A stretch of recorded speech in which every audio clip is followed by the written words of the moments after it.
Welcome to Miss Martin Muses. Welcome to Miss Martin Muses, where we muse upon what makes me laugh, makes me cry, makes me happy, makes me sad, or just really ticks me off. Today we're talking about something that makes me happy and makes me sad, and we'll get to why some of it makes me sad. It doesn't tick me off. So far, it has not ticked me off. So yay, yay, the Elfstones of Shannara. We are joined here once again with by Princess Rennie. Good morning, Teresa. Good morning, Steve. Hope you guys are doing well this morning.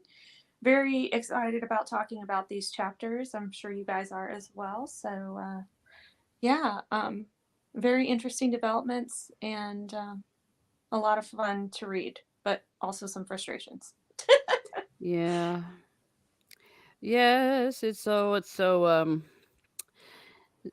sad. Something made me very sad. Yeah.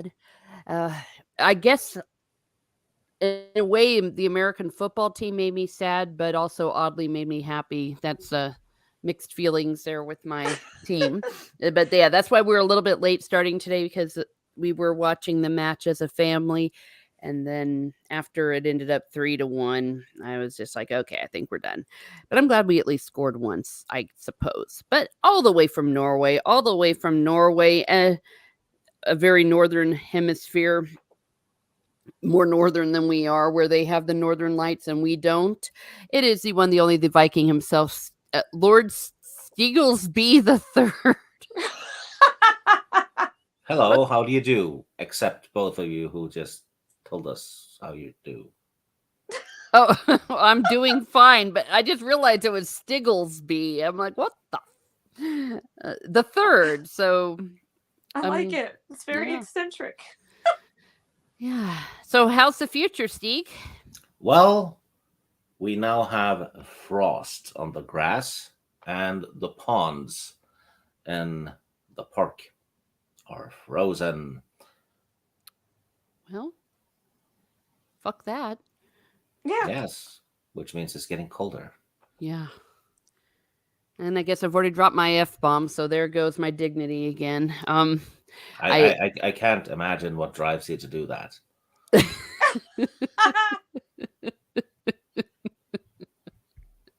Neither can I. All right. Well, who wins the Argentina versus Australia match? Argentina.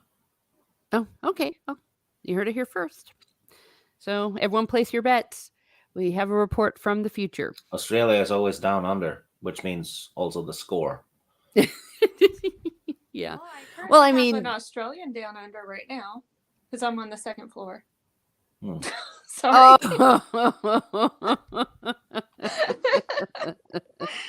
Oh dear me. Oh, what do you call a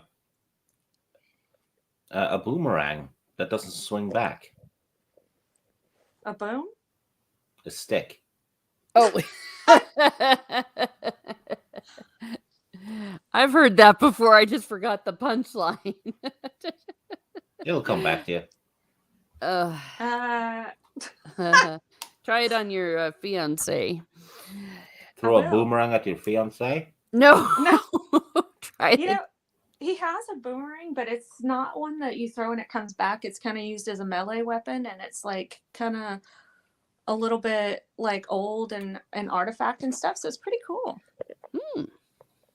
Well, wow. You got a lethal weapon in there. You got Jacob Ironside. Hello. Good morning, Teresa, Rennie, and Stieg. He gave Stieg a snowman because of all the ice and the snow. He gives us roses. Oh, I get it. Because Norway. Yes. Because we just had an echo. It wasn't me this time. I felt I had to repeat myself. No, I try to look on it on my phone so that way I can catch comments and things, and it makes it easier for me to write. And I forgot to turn down the volume. Mea culpa. Yes. And I'm here, of course. Kick 44. Hello. Thank you for being here. Always good to see you. Lord Stieglesby of Doubting Abbey. Ha ha. Everyone saying howdy to each other. Good clarification, Rennie. Close call. Oh, yeah. Oh boy. Yes.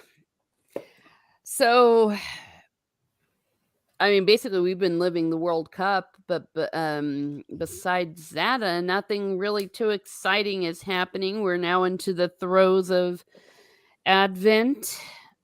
I do have a tea Advent calendar today. The tea is Headache Halo, which is a very odd name for a tea. I noticed the other day that some of my countrymen have taken up the disgusting American tradition of starting Christmas decorations a month early. Oh no. I spat on the sidewalk in disgust. Yeah. Well, I don't put up I'm very traditionalist. I don't put up anything until December 24th because we're not in Christmas yet. We do it on the 23rd, but No. Christmas Eve is the main day for us, Hmm. not Christmas Day. Christmas Day is just when we eat leftovers. There's a lot of people that do Christmas Eve celebrations here in the States. It just kind of depends on who you talk to, but a lot of people that I interact with are typically, yeah, Christmas Eve is when the family gets together, and Christmas Day is just a day to chill out, relax, and, yeah, what you said, eat leftovers or eat, Hmm. junk food. So, Yeah. Yeah, it's a thing. Well, yeah. because technically Christmas Eve is when it starts, so it makes sense that we all party. Yeah, Yeah. And we call the 23rd a little Christmas Eve.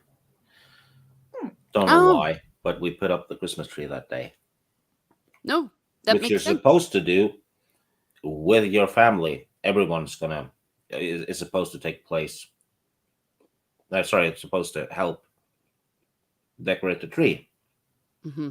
together as a family. Well, we all fail at that one, I think. We Well, don't. yeah.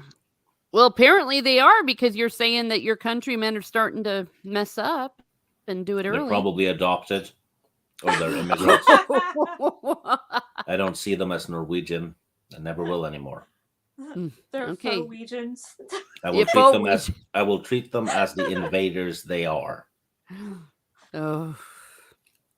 Well, you heard it here first. You're not a real Norwegian if you don't wait until the 23rd to put up your Christmas tree, and it must be done with family. If you Heck, don't 44. have a family, then rent hookers. Oh, dear. Okay. Make your own family. Buy your family. Now, I do it with my extended family. Let's see. But unfortunately, So you stretch them first.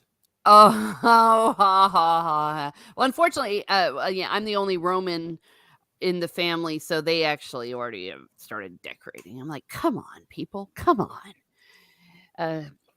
But whatever. They're the ones that have to deal with their cats going crazy for extra long. Well, and then the Egypts, then they take them down after Christmas Day. And I'm like, that's only the first day of Christmas. Come on, Yeah. you got 12 more. Bunch of haters. Yeah, a bunch of haters. Cake 44 says, officially cheering for Japan now. Well, there you have it. The U.S. lost 3-0. Not to nothing. We got one goal. We did get one goal. Oh, he's clarifying now. Yes. Okay. We are clarifying each other. Matt G. Bacon. Thank you for bringing the bacon. What's kind of sad about our goal, it wasn't a very good one. It almost looked like it was an accident. If it wasn't an accident, though, then it would have been a brilliant one. That's true. Yeah. At first, we even thought it was an own goal because there was that dude in there, and they were kind of fumbling around. I don't know. People waving to each other. Yes. Yeah, what we used to do in my parish in a northern hemisphere after July 6th, so July 7th, folks were supposed to dump off their Christmas trees in the parking lot, and then we had like a huge bonfire. It's awesome. Yeah. That sounds like fun. I used to love bonfires. Yeah. And of course, since it was cold, it was great. See what y'all are missing by not doing it properly? Tyron Tyrone, gosh, I don't know him now that he's not got a beard. A good day, guys. 6 more days. Yes, 6 more days till the big wedding. That is why we are not going to be coming. Gosh darn it. Well, I can't say it. yeah. I It's a start. celibacy day all across the world.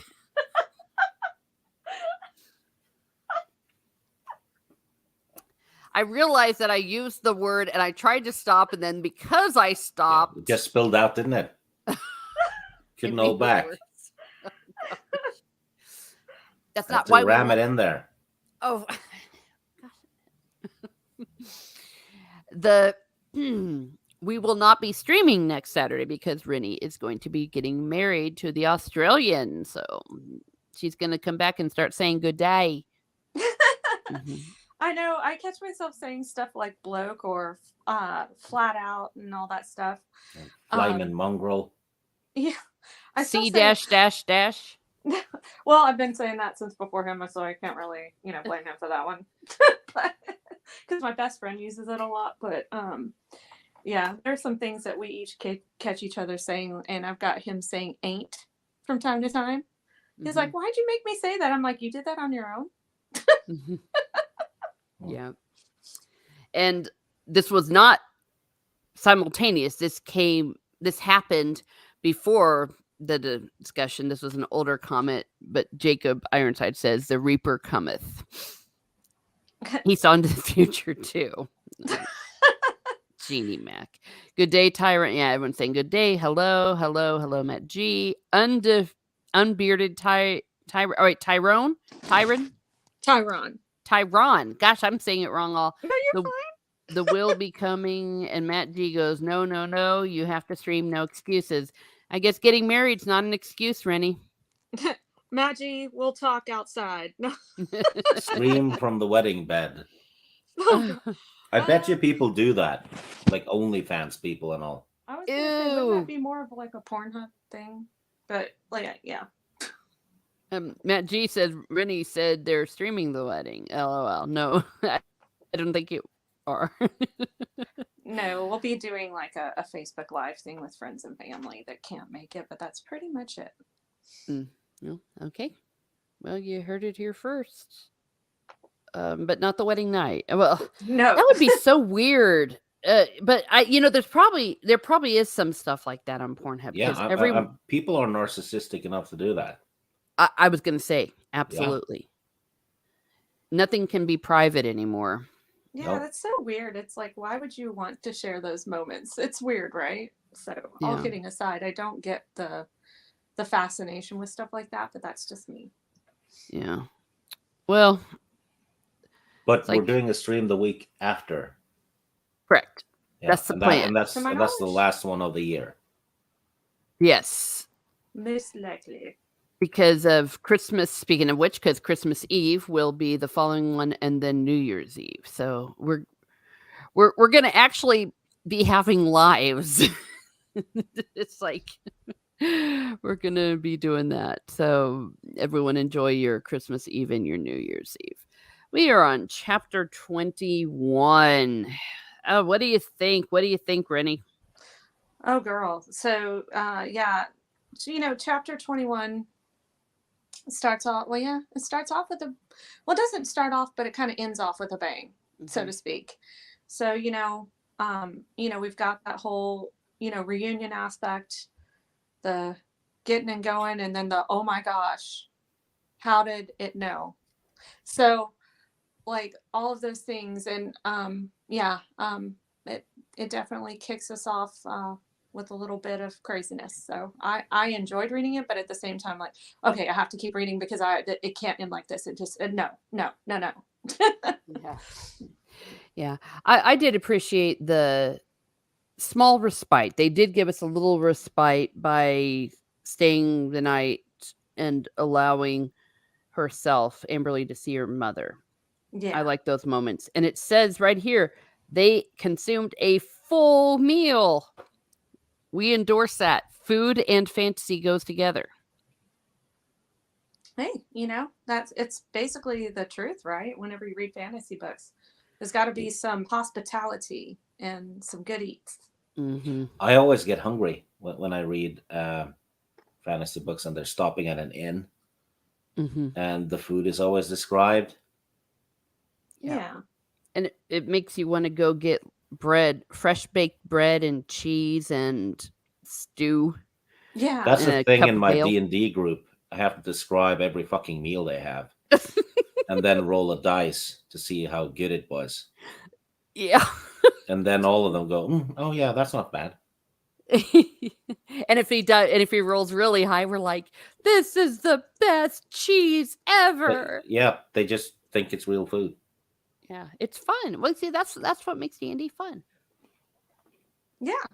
And then Like, once and then like they had oatmeal, and they were like, "Could you describe how it tastes?" Like oatmeal. Yeah. he's like, it tastes like oatmeal. No, gosh, that is fun. And once he rolled a 15, so I said it was 75% bacon because we asked how good the bacon Oh was. yeah. And then I had a thing where I said to the guy, he said, "How was your bacon?" The butcher, and I go, "Well, it's 75%." And as we're leaving, we hear him beating the butcher boy, going, "You only made it 75%." It was terrible. And then I felt guilty. Yeah. They caused child abuse. Yeah, so we're terrible. Note to self, says Tyron, cancel production crew for wedding night. Yes, please. Please do. Yeah, sorry, hon.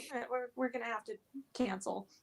Yeah, there we go. You don't smell like Santa, says Jacob Ironside. You smell like beef and cheese. Yeah, one of the best Christmas movie ever. Definitely one of them. Oh my goodness gracious, sakes alive! So they had foods, and after they're done having food, and Amberly's off Amberlying himself. Will goes to talk to the druid about what happened with the Elfstones. And then we get a little bit of exposition from Alanon. He says the colors of the stones, general Elfstones, identified their uses. Possession of the blue Elfstones enabled the holder to find that which was hidden from him merely by willing it to be so. All possess, though, the common characteristics, offering the holder protection against other magics and things created of magic and sorcery.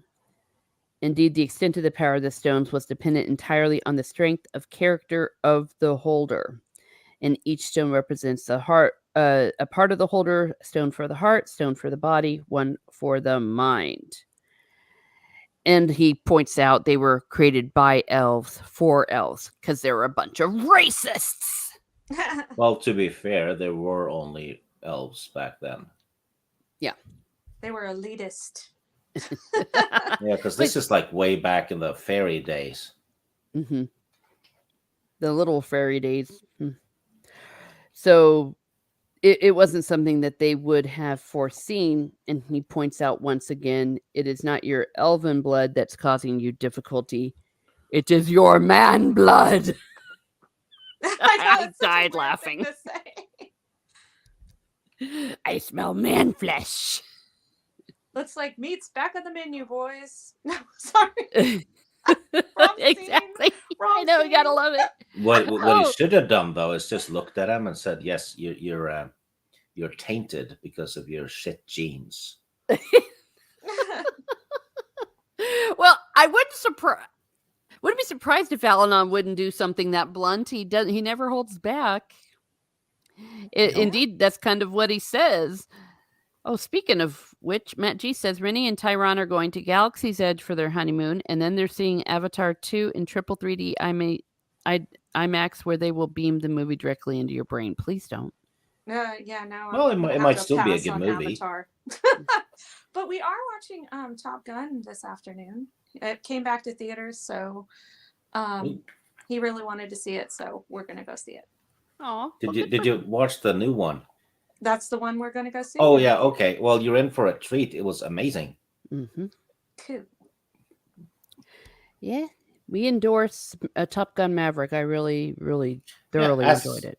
As a sequel, if you go by what you want that movie to achieve, it's a 10 out of 10. Mm-hmm. It does everything right. Yeah. It was That's even hard to sad. find nowadays. Like, you know Yeah. how the sequel is never as good as the first? This one was just as good. Yeah. Just as entertaining. And I think that the fight scenes were better because we had better technology now. Well, speaking of bad technology, if you got technology that depends on your man blood, they suck. Will gets a little pissed at Al-Anon saying, "Why didn't you tell me?" And he's like, "Because that would have caused doubt in your mind that you wouldn't have been able to overcome." And he says, "How can you entrust Amberley's protection to me now that that because you knew that?" And the druid finally he smashes his hand on the table because there's no one else. So you feel his frustration here.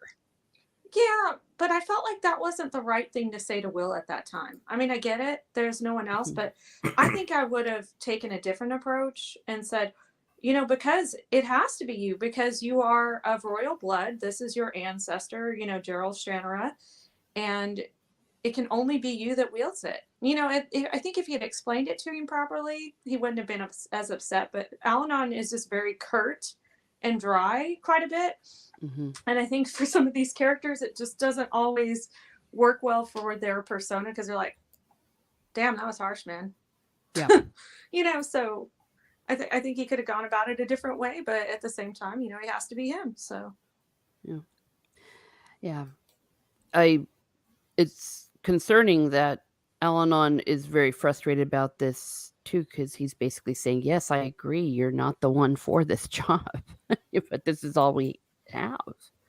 But then he goes and does something melodramatic. "Give me your hand. This is my bond. Here is my oath to you. You shall succeed in this quest, Will Almsford, and you will do this. You will do that. I believe that, and so must you." And all that poor Will could say is, "I'll try." So it kind of sucks to be him, Steek. Well, yeah. I mean, But in more ways usually than one. in these books, it sucks to be anyone. Well, that's true. But I guess now that I'm thinking about it, in Lord of the Rings, they weren't sure that Frodo was going to succeed either. So Technically, he failed. yeah, he did. And they figured out pretty quickly it was going to be a one-way trip, Sam and Frodo. But meanwhile, as all this is going down, the eyes of the changeling watched. Oh, he's watching the king, Elventeen. Yeah, So when he we walks know. through the hall. Mm-hmm. So we know that there is definitely a changeling there present. yeah. But we knew that. But this is the first time that they actually inform us explicitly. And then meanwhile, the Dagamore is. He said there would be no mistake this time. First, he would see to the elven girl, and then he outsteps the Reaper. Dun dun dun. Yeah. So we know they're fudged. Like, no. Yeah. The Reaper is awesome, though. Mm-hmm. Yeah. I mean, he's awesomely evil. He's a great villain. Yeah. Yeah, you must believe in yourself, Will. Yeah. After everything I've told you, you completely suck because of your man blood, but please believe in yourself. Exactly. A lot of talk about movies and American cinema here. Yes, I know. There's really nothing good to see the last couple of years, to be honest. Yeah. At least for me. They need to give us something worth going to the cinema for. But I think that this one will be. Are you seeing it in the cinema or are you renting it? Okay, no, we're seeing it at the movies. So we have our tickets and everything at I think it's 2:30. Good. So, yeah. excellent because this one is one you want to see on the big screen. Yeah, you got to buy food, Tyron, says Matt G. Okay, well, moving on to the next chapter. So now that we know that they're fudged in more ways than one, they sneak out underneath the hoods. Oh, this is a chapter where Amberly sees her mother. Yeah, because they take her to like a small cottage. Help me out here, someone. Yeah. The mother, I thought she was dead. Or No, the dad was. Yeah, I was gonna say I think her dad was, but they don't really talk about her mom until like that one. I think is it chapter 20 where she's like, "I'm not going anywhere until I see my mom." So it's like, Yeah. oh, okay, your mom's still around. I thought both of your parents were gone, or because they mentioned her dad died. I thought, but like they didn't mention her mom, so I figured, well, either her mom just like kind of left the area, or she was gone too. Yeah. And why wasn't she with Eventide and everybody? Like, why is she hidden off in a little cottage? She's not a royal blood.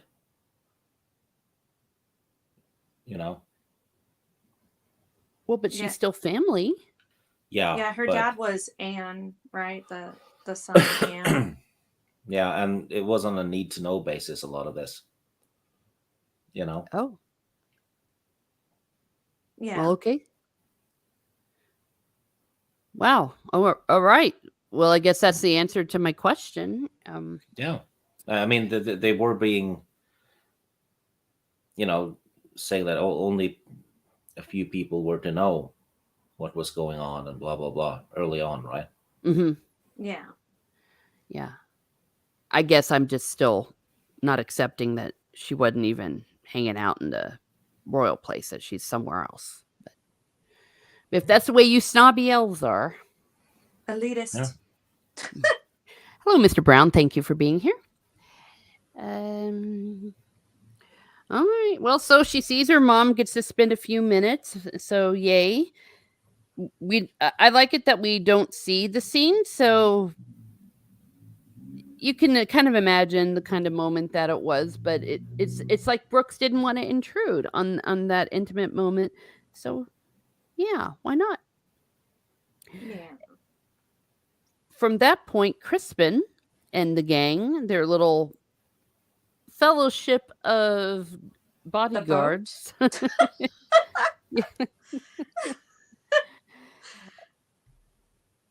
Not for long, as it turns out. Their journey to the Wilder Run was underway. They give us the names of these the elves.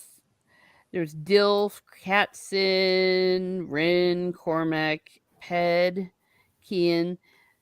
We learn later why they gave us all those names. It helped out when crap hits the fan. And you see them kind of bonding. They kind of talk with each other by cautious degrees.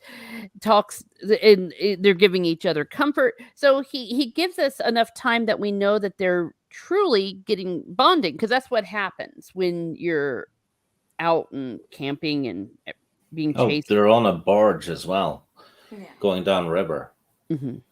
Well, and they built in this cool little cabin, I guess. I don't know if you want to call it a cabin. I think they call it a cabin in the chapter, but they don't really have a choice. So they're locked in there. So they have to bond, or else they're going to like die of boredom, Yeah.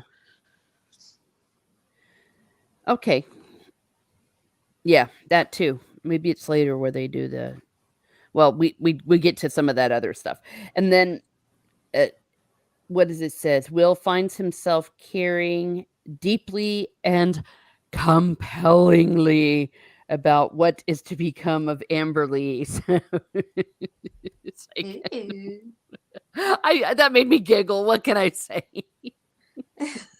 I'm starting to care. Or what was it? Padme says, I truly, deeply love you. But it's not fair to compare that to Padme. Padme is in her own horrible league. Padme just gave up. I lost the will to live, man. You take the kids. I'm gonna die. Yeah. Okay, so then they arrive at Draywood. Oh, yeah, and there's a whole bunch of rain too. I mean, this is miserable.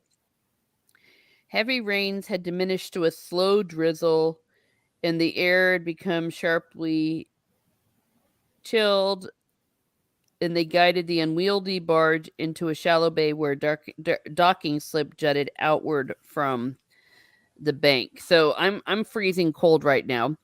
And Will's like, is something wrong? So right away, Brooks is putting us onto caution mode. It's like ghosts, they slip through the sodden curtain of the woods. And then this is where would they say nothing moved, nothing sounded. It was as though if the post were deserted, and that is what it should not be. But they're going, yes. And so if this were a horror movie, this is where they'd have some close-ups and the music maybe would get silent or get creepy. And then they're like, Dilf, what's going on? And all of a sudden, Kian, he disappears. Something seemed to reach out and snatch him from view. It's scary. It's like, screw this. And I'm like, ah. And he's like, run, says Dilf to Will. Something pursued them. And also I'm imagining as they're running, they're falling down, tripping over things, of course, and then getting back up. And one by one, we realize that, see how many people had gotten killed at this point. Yeah, dead, all of them smashed, broken like twigs, like the patrol, like the Chosen. Kian, Rin, both dead. The demon caught them. It was waiting for us. And then it repeats. It was waiting for them. The demon.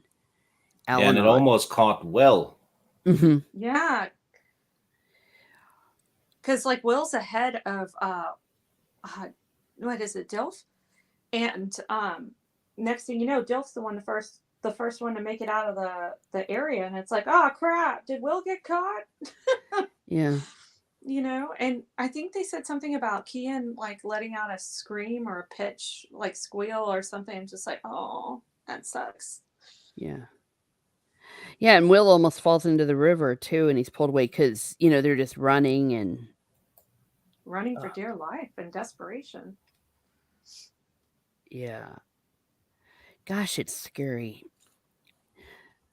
And the chapter ends with, Alan had called it the Reaper. Dun, dun, dun. So this is where we realize not only our heroes are fucked, and what is so bad about the Reaper, he's getting all these elf guard people. So they're gradually being picked off. So as each one of these bodyguards is being killed, not only does it spell doom for the Amberly and Will, but it's showing like you can't escape him. This is where I said this reminds me of like a Terminator situation, or Michael Myers. No matter what happens, they just keep coming. Yeah. I don't like it. He doesn't get tired. He doesn't stop looking or killing. Yeah. And you can't stop him. That's the other thing. And maybe it's unrealistic because the way it turns out that Amberly and Will are the ones who don't get killed when all these experienced people are. But then again, maybe also because they're defending, I don't know. But in any case, then they get to I need to get to chapter. Yeah, these chapters are very short. They're going to the Dray Ridgewood thing. So now we are at chapter 23. This is why we also go through so many chapters, because they're shorter. We're going through the same amount of pages. So they're like, can we do something different? And Crispin's like, if there were an alternative, we would not have come this way. And this is our only choice. And it says it was waiting for us at Draywood because it knew we were coming. So they know that there's a spy somewhere that keeps getting everyone. and that there's going to be more demons coming. Yeah, they say it several times. They knew we were coming. It's like, yes, thank you. We got the point. Yeah, it gets a little old after a while. It's like, okay. Yeah. But there is a moment when Amberly, she hadn't known until this point that there was a spy. And she was a bit mad, but not really. I think at this point she's like, whatever, I just want to live. But she says, next time, tell me from here on out. Don't hold stuff back. Basically, her odds were worse than she thought. Yeah. Yeah. I just was feeling horrible through all this. I like these elves. You started to like them very quickly, and you had to leave them very quickly. Not only do they have a reaper coming after them, they run across breathing holes in the water that they realize is a big, quote unquote, monstrous thing. And Will takes off with dragging Amberly with him. And gosh, out of the mist rose the creature, massive jaws sweeping across the narrow bridge before them like a fisherman's net. Cries of terror sounded by Ped and Cormac as the thing caught them up and pulled them into the lake. So there's two more that are going and by this horrible thing, and they're screaming. So we're talking about these big ass elves that they're not little girls that are soy boys or anything to that effect. And they're screaming and dying in these terrible ways. Will is freezing in horror. I really could picture that. Yeah. He's just reaching a point where, gosh, I just hated it. And now, Steve, didn't you say that this was a creature from the other book? Well, I was wondering that because they're in a bog, right? Mm-hmm. And in the first book, Shay and Flick and Menyon almost gets eaten by a creature in the bog, right? Yeah. Yeah. I'm wondering if it's yeah. the same species. It's a different bog, but yeah. Well, that makes sense that there's not just one big bad creature. And finally, Crispin catches Amberly on his shoulder and Catson snatches Will before he can even think to act on his own. They are good bodyguards, and Dilf races after them when they finally get to a point where they're not being pursued. There are only 5. Dun, dun, dun. So Amberly, Will, and 3 bodyguards. yeah, Crispin being one of them. Yes, Steve. And I'm bitter. Yeah, it's Crispin, Dilf, and I forget who the other guy was. Each chapter, he's dwindling them down, kind of like an alien thing. I don't know. It's like, I just hate it. It's like those suspense or horror movies where like the party gets smaller and smaller. It's like, oh, I see where this is going. Yeah, It's like a slasher. Yeah. Yes. Hello, Ancient One. Thank you for being here. And Jacob Ironside says, there's a scene in Princess Mononoke with a demon that I picture as the Reaper. I shared an image on your Twitter, Teresa. Okay, let me have a look. Zach says, happy Saturday. Oh, thank you. Thank you for giving me some coffee. And thank you for being here. And people are saying hello. Yeah, Ancient One, so good to see you. Yeah, the Reaper basically looks like a ring wraith, which is why they changed them in the show. But that's kind of what they made the skull bearers sound like as well, except for they had wings and they were maybe a little bigger. Yeah, this one is just a cloak, with claws sticking out. So they changed him for the show and made him look like a robot. He even sounds like a locomotive. Oh, that's ridiculous. Okay, I'm going to bring this up here. So I wasn't happy with these chapters. They were good chapters, don't get me wrong. But everything like you were just saying, it's like, screw this. All right, I'm going to bring this up here, see if I can do this. I see what you're saying, Teresa. It's like all the despair. It's like, oh crap, just when they get out of it, because that's how it feels in this book to me compared to the last one. Every time they get out of something, they get back into it or it gets worse. And it's like, man, I thought they were safe. I don't feel safe in this book. No. Yeah. And of course, no spoilers. Brooks is starting to make me think that he's going to pull they're not going to make it. I know you can't answer this question. I honestly don't think that they can survive this. I don't know though. When we get closer to that chapter that has a really cool new character, I'll kind of tell you my thought process on it. Okay. All right, when we get there, here, I've almost got it. Let me turn it into a slideshow. There we go. This is the picture that Jacob sent me for the Reaper. Oh, I don't like that. That looks like a spider. Yeah. Like this is from that anime show. Oh, okay. He said it reminded him of it. So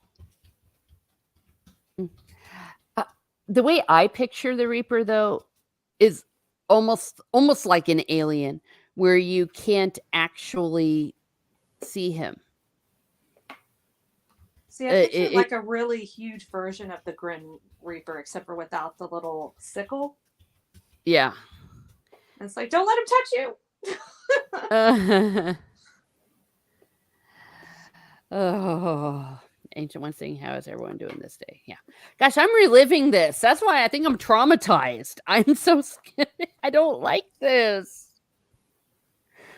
Because I well, we'll get to that at this next chapter, chapter 24. Let me bring it down here. It doesn't stop.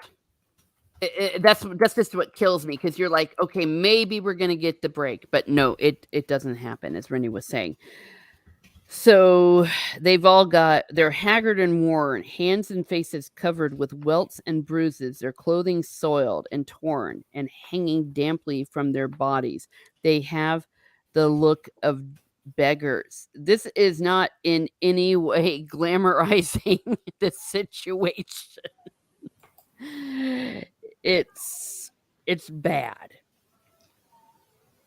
Yeah. And I think then that's when they decided to go to this elven fortress. This is the worst of the worst. It was nearing midnight when the elven fortress at least came into view. What's the name of this? I thought I had it. Pycon. It's on the map, actually. Okay, let's bring that up here. Yeah, Pycon. At first, when I was looking at it, it's like, was that the river or is that? No, it was not. The river is Rillsong, I think. Yes. So I was... The Draywood, that's where they ran into the Reaper. Okay. They were going to meet up with an outpost and get horses, actually. Yeah. And the Reaper was waiting. Mm-hmm. They were all dead. Okay, here's the map. Let's see. Where is it? Middle. Right in the middle where... Oh, there it is. Pycon. Yeah. Basically, Draywood was where they got attacked by the Reaper. The matted breaks was where they ran into the monster. And now they're at Pycon. Abandoned elven fortress. Yeah. I liked the description of this because it frankly reminds me of these abandoned forts, even castles that you'll find in Ireland. And they'll be in ruins, and they'll even have like little rooms off in them. And I remember playing, and it's like, oh, it's raining. Let's go in and go into this little ruin. We call them random ruins. They're everywhere. And some of my friends, one of my friends' boyfriend had a castle in his backyard, a little tower castle that was on their property. They owned it. It was in the family, so they would have sleepovers in the castle like this and build fires in it. So I really was immersed in these Yeah, descriptions. yeah. This one it's basically bigger than it looks Hmm. because it's basically two towers, I think, Yes. or two parts of the fort on each side of a big ravine with a river under. Hmm. Uh, but inside the cliffs and stuff, you have basically a big bunker with a lot of passages.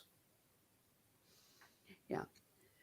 So if there was any place where they might have been a little bit safe, it would have been here. But this Reaper is no one to f with. They need to find the damn spy. That'll at least help. Well, but isn't the spy the changeling? Yes. Yes. Yeah. We just don't know Who or who what it is? changelinged into. Well, I have. I think I know. I know. I have an idea, but I don't want to be wrong. Yeah. Well, you can be wrong. When we get there, I'll say this. I'll say what I want to say. And they found themselves in a small anteroom that branched into a series of darkened hallways. That's just where I lived this. It's so much fun. But let me clarify. I lived it without being chased by a Reaper. So they're minding their own business. Yay, maybe I can sleep. Then he felt the terrible presence of the creature as he felt it scream, as he had it reach for him. Instantly he was awake, though. Haha, psych, it's a dream. It is a dream. Ooh, that was But tough when I was reading it. I was like, oh my god. yeah, No. yeah. And I love this. I love this for reasons. Amberly is looking at the door. She goes, out there. And Will listens and says, it might have been the wind. Yeah, I went woo. Yeah, I know. Yes. That's what I was saying. Oh gosh. And we're going to see something later with that too.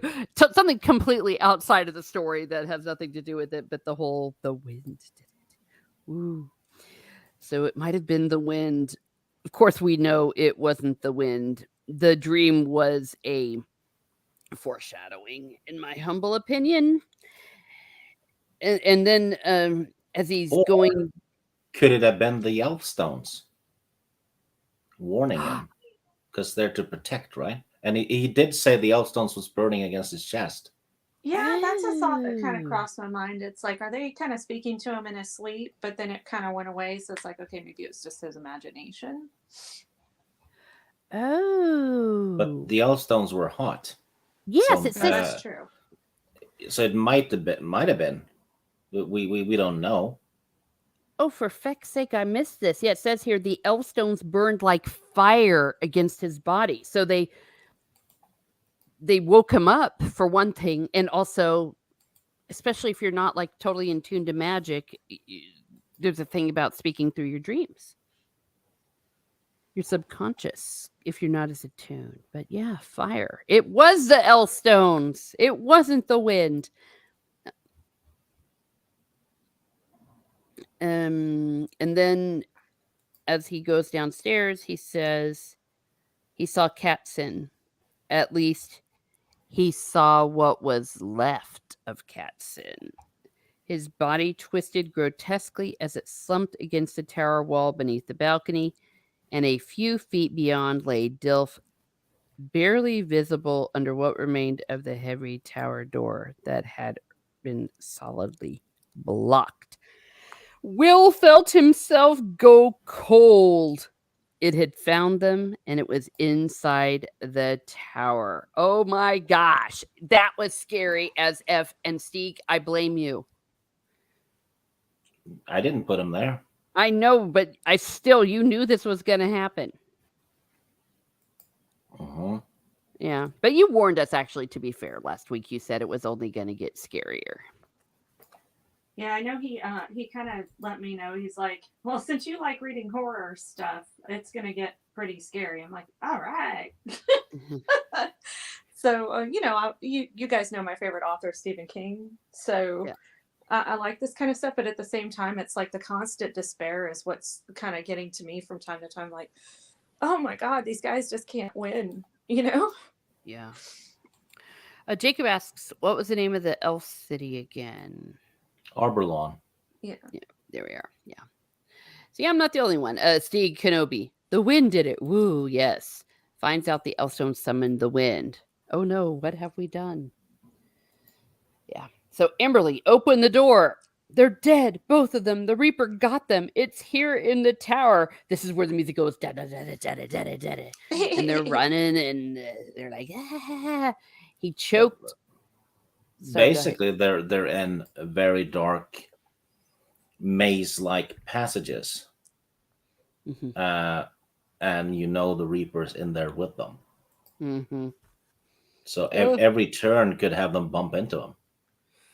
Yeah, it's Or if, unnerving. and imagine, they went into dead ends a couple of times. Imagine turning around and there's the Reaper. Oh, and there's nowhere to go, and they're just going to be torn to crap. Yeah. Yeah, and he's following. They're trying, and at the same time, they're trying to follow a trail of boots in the dust that was Crispin. So they're desperately trying to get to him. Oh, and they pointed out that if they can see the boot prints, so can the Reaper. Exactly. But they have nothing else to do. Oh gosh darn it! And they're stumbling, and they're going, and they've got this torch. Well, see, this is the thing that kind of weighs on my mind, and I don't know if you guys think about this as well, but the humans and the elves, they need sleep to replenish them, right?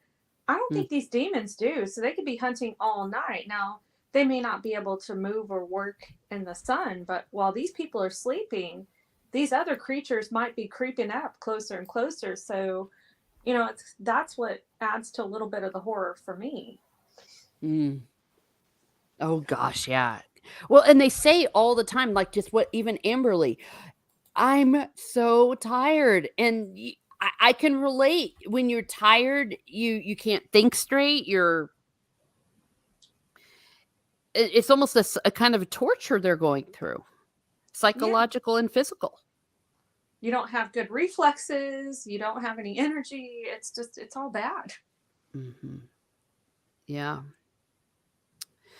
And then they finally see Crispin. They have relief, or should they? But he sees their faces. What has happened? Quickly, the Veilman told him. Crispin's face went ashen. Dilfin cats into, what will it take to stop the thing? And then he goes, this way. There may be yet a chance for us. And then there's a friggin' catwalk. What's up with these catwalks? He's like, we have to cross. Don't look down. Amberly's like, I'm not sure I can do this. He's like, you have to. The wind is howling in their ears. And in a line, they started onto the catwalk. I can just see this like cinematically here as this is happening. As they passed from the shelter of the cliff face, the freezing air of the mountain's upper slopes blew down across them. Hands and feet went quickly numb, and the iron bridge felt like ice. Yeah, that's the other thing. You'll start to lose control of your feet and your limbs with this kind of a cold. And moments later, they gained the platform that fronted the solitary tower. The structure rose up before him. There was a single door, now closed, marked the entrance to the keep. And they're like, there are 6 pins that hold the supports of the catwalk. 3 at each side. We're going to knock them out. But then something moved, and Will's like hammering at the final pin. And on the bridge, just beyond the moonlight, a shadow darker than the night about it edged into view. The Reaper appeared, huge, cloaked, faceless. And Crispin's like trying to hit it with the bow and arrow. And of course, it's not doing crap. Finally, it says, the Veilman, aka Will, brought up a fist that held the stones. With every bit of willpower he could muster, he called up the fire that would destroy the monster. The Elfstones flared sharply, the blue fire spreading, and I was like, yay! But then in the next instant, the power died. And terror gripped him, and I'm like, no. Oh. And it says the creature seemed to hesitate slightly, had not expected a direct confrontation, but well, like that'll do anything at the end of the day. It's only just stops him for a second. And in a daze, Will's still trying to get the pins, and Amberly's starting to do it too. She's doing it wildly. And on the catwalk, Crispin closed with the Reaper, fainting and lunging. The captain of the home guard sought to catch the demon off balance, hoping it might slip it up and tumble from the walk. Oh my gosh, how brave is he? I was like, dude, he's out on this catwalk, doing all this thing. And he's been warding off the elf thrust with his massive arm, waiting patiently for its chance. It's almost like when you see a cat toying with a mouse. The Reaper edged forward, and the elf was forced to give ground, and then hold it. Oh, Rennie got caught by the Reaper. Yes. Oh my gosh. What were you saying, Steve? Yeah, I was just, if you give ground, you end up in the dirt. Yeah, that's true. I mean, but he couldn't. I mean, it was a helpless but a brave thing that Crispin tried to do, and possibly could have worked, but not really. The Reaper picked up Crispin, and holding him above its shrouded head, it threw the elf from the catwalk into the void beyond. Crispin fell soundlessly and was gone. At least he bought him some time, but it was sad. Yeah. So he didn't go out screaming like a biatch, but gosh, what a guy. How brave. And just how awful. I was still hoping, though, since we didn't see a body, he was going to be okay. But I got it confirmed. He should have screamed, no, as he fell down. No. Or, damn you. Oh. You'll live to regret this. Alan, save me. Oh, gosh. And then after that moment of horror, again, the Reaper started forward. Now, this is where I laughed my arse off. Again, for out-of-world reasons.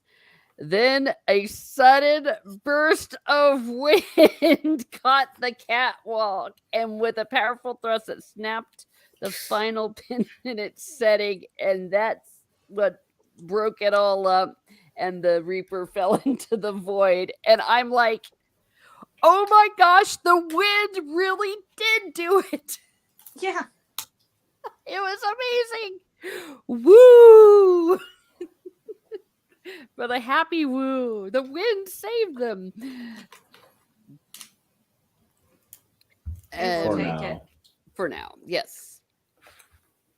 Meanwhile, Amberly's yelling to Will, but he's almost in a state of despair because he's like, the power of the Elfstones were lost, and Amberly and he were alone. And she finally gets to him, and she's crying into his shoulder. He's holding her close. And then he seemed to remember Elanon's voice telling him that it was he most of all whom the druid would depend upon. And I'm just seeing them just so helpless, so broken, and he's just staring helplessly into the blackness below, with Amberly clutched tightly against him. He disappeared into the shelter of the tower. That was the cover of the book as well. Amberly and Will and Crispin in front of the door on that bridge. Well, now I know. Jacob Ironside has a point. He should have yelled "con." That would have been funny. Yeah. Yeah, but that doesn't do justice to the moment at all. No. Knowing now that was what that was supposed to be, the complete horror. Gosh darn it. Poor guy. Oh, I was so devastated. And once again, someone who I'm really starting to like dies. Yeah. It never fails. I got to quit liking characters. I'm drinking my headache Halo tea. Be like, I hate this character. Yeah, I there hate you this go. character. I'll trick him into not killing my character.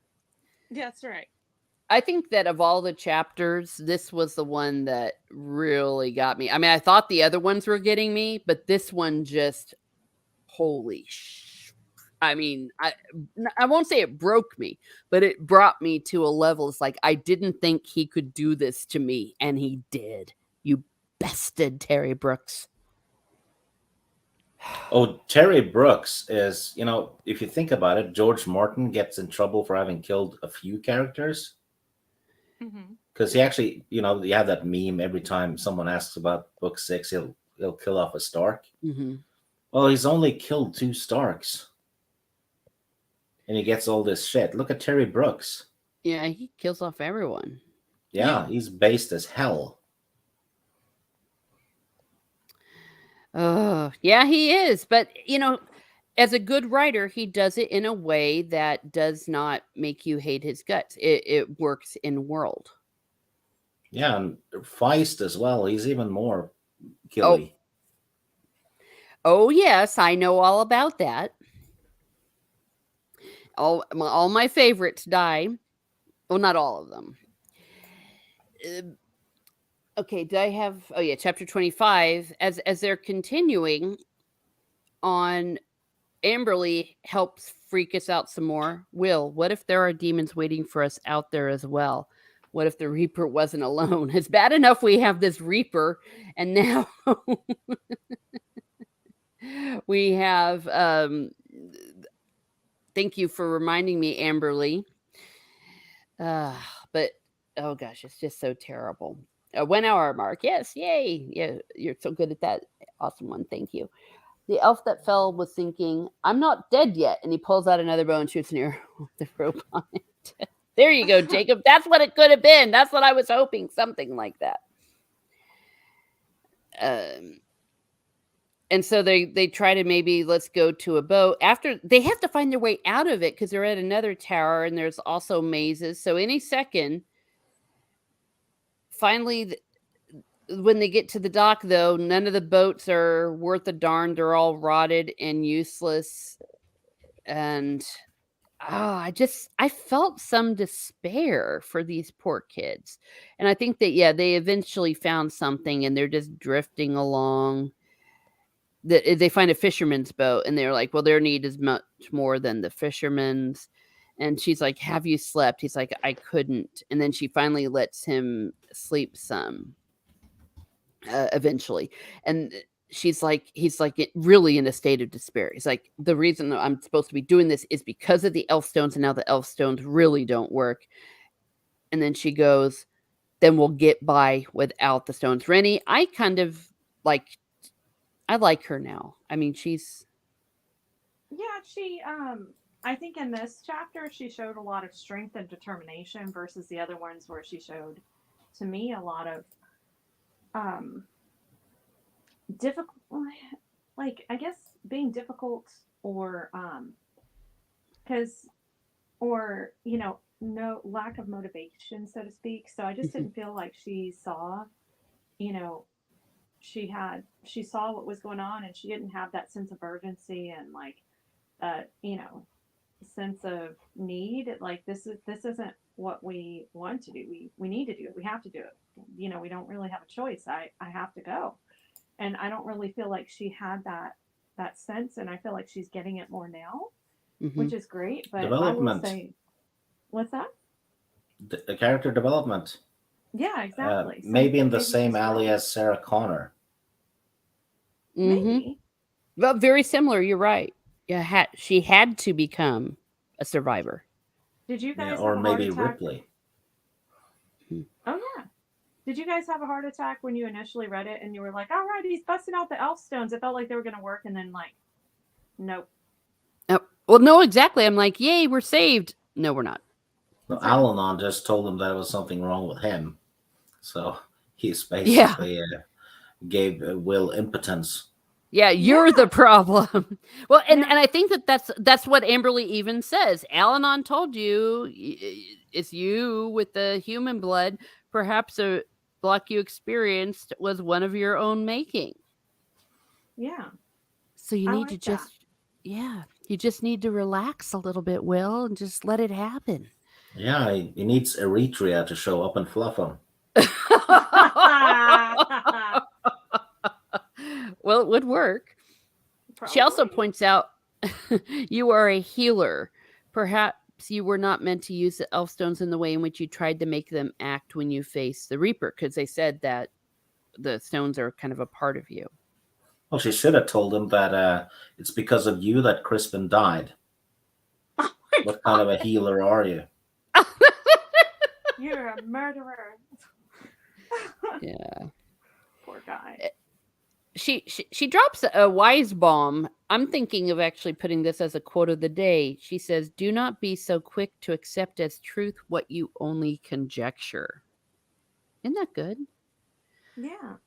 Yeah. So It's she's nice basically. that she's trying to motivate him. Sorry, Teresa. Oh no, go ahead. Yeah. I appreciated that. It's like now, like, because I feel like he had to originally motivate her to get her to do anything or to get her to move. And now it's her motivating him to not give up on these Elfstones. Mm-hmm. Yep. And also, she's signaling to us, don't you give up either. Yeah. The writer is. Yeah. Oosh.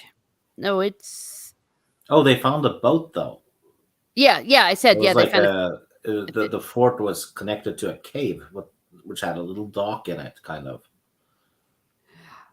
Yeah, and eventually they found a fisher boat. Yeah.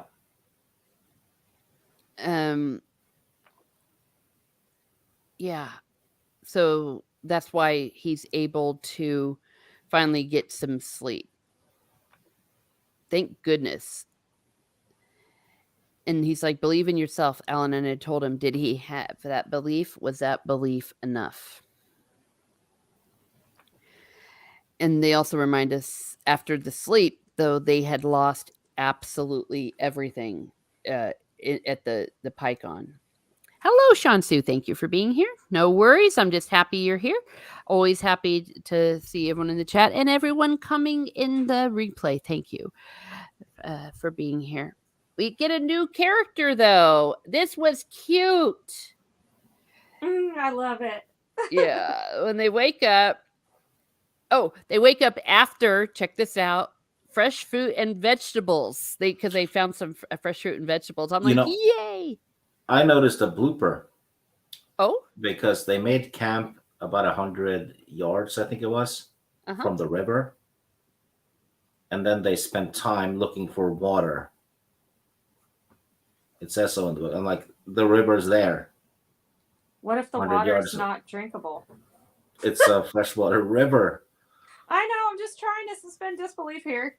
Well, speaking of which, let's bring up the map because it says they're up against the Rockspur. So that's the Rockspur Mountains are here. So I think they came down. Yeah, from PyCon, the river. PyCon, yeah. So here they are. Yeah. This little circle there. Traveled quite a bit already. Yeah. Well, it's good that they were able to get on a boat. That helps. That's like the super highways of everything. Yeah. So,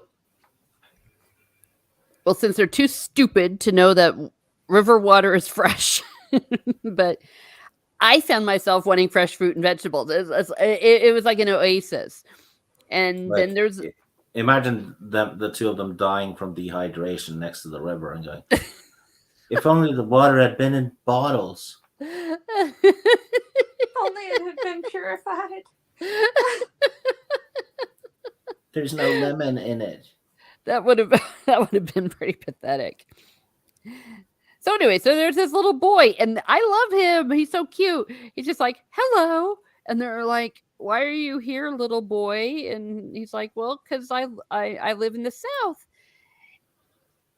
And they're like, "How did you get here?" He's like, "I flew."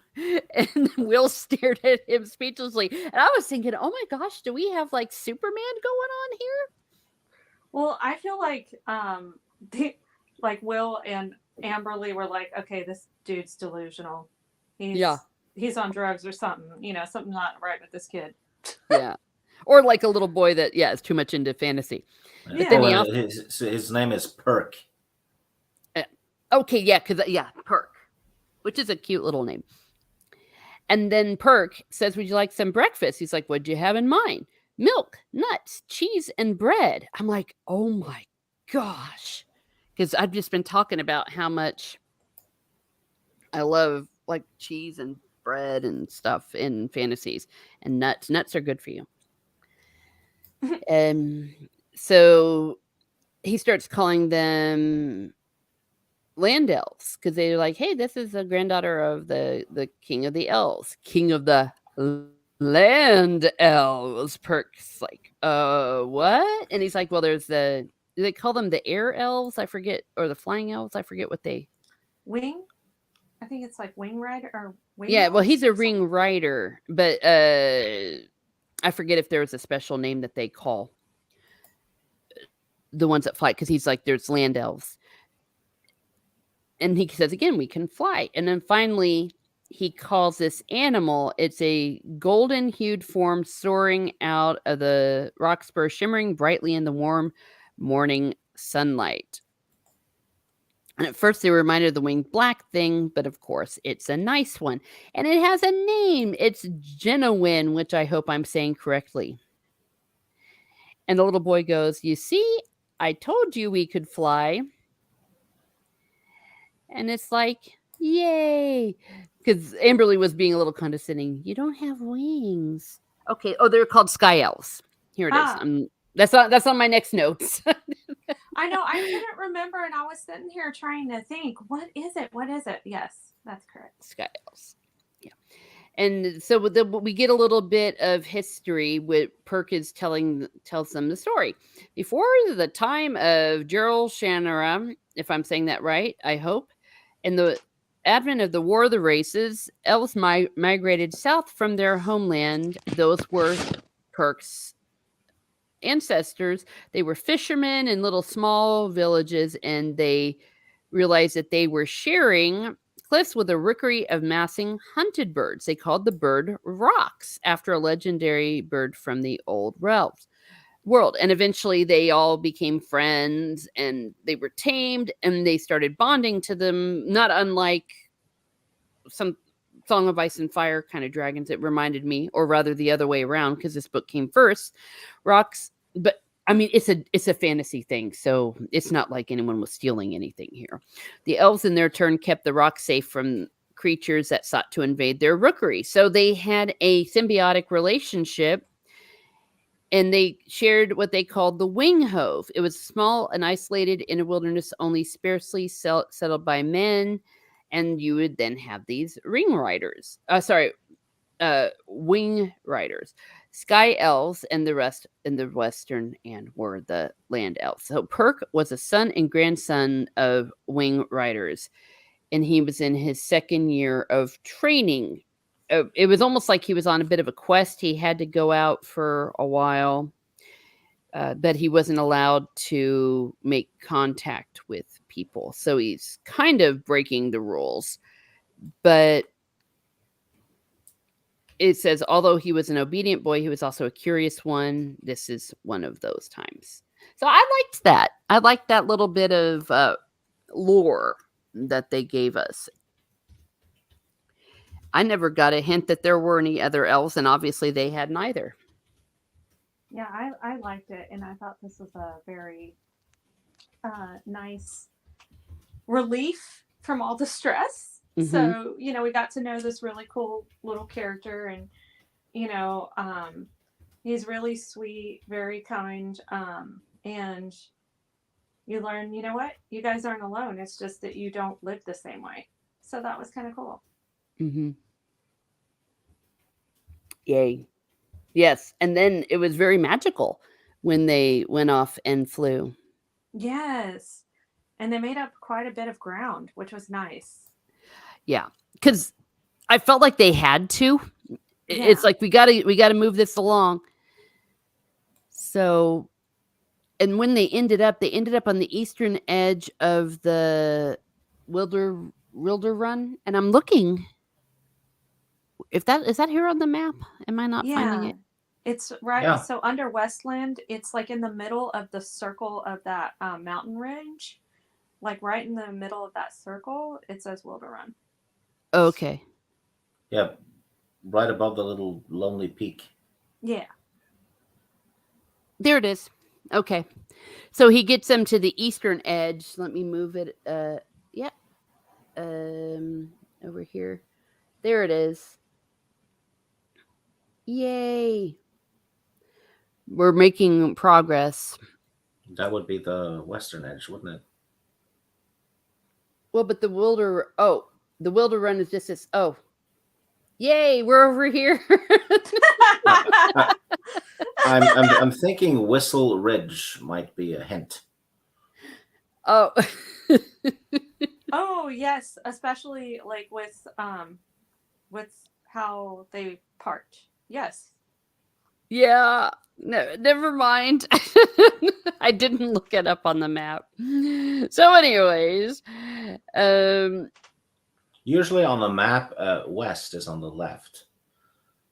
yeah, I know. Believe it or not, I have a geography certification in geography. Obviously, I suck at it. And it says, so then they went off again and they went back into the shadow of the mountains, and the Wilder One disappeared behind the peaks. They flew on without stopping until shortly after midday, when Perk turned and went south again. He slipped through a narrow break in the peaks. Ahead of them, Wilder Run again came into view. Gosh, you see, you can just really see how it's all, Oh, and they realized that given how the mountain range is, they probably wouldn't have made it through, Yes. especially without the elves. Mhm. Yeah, because they didn't have any protection. It was a steep climb. Yeah. Yeah. So, I mean, in a way, it was maybe a little too convenient. Yeah. But, I feel like it was for me, it was a good relief and a little bit of an uplifting chapter from all the other stuff that we've been through recently with it. So I liked it. I thought it was cool to add a little bit to the lore. And, I don't know. It's just, it was a fun chapter. Yeah. I love it, though, when he says, Will asks, can you tell us anything about the Wilder? And he goes, monsters. All kinds. Witches, too. And the Veilman could not decide whether to believe that or not. And it's like, well, no, I'm sure there's definitely monsters. It's like, yay, more death and despair. Yeah. Well, and it makes sense that people that live around there would have stories or legends that were most likely based on truth. All roads in the Wilder Run lead to Grimpen Ward. You cannot see anything of it from here. It's a bad place. There are thieves and cutthroats. So we have monsters, witches, and thieves and cutthroats. Good Basically, stuff. Moss Eisley spaceport. Yes, a hive of scum and villainy. Yeah. And at this point, they basically tell the little boy, no, you're not coming with us any further. First of all, you're not allowed to. Second of all, it is very dangerous. And he has to go back in 5 days. But the little boy Perk gives them a whistle.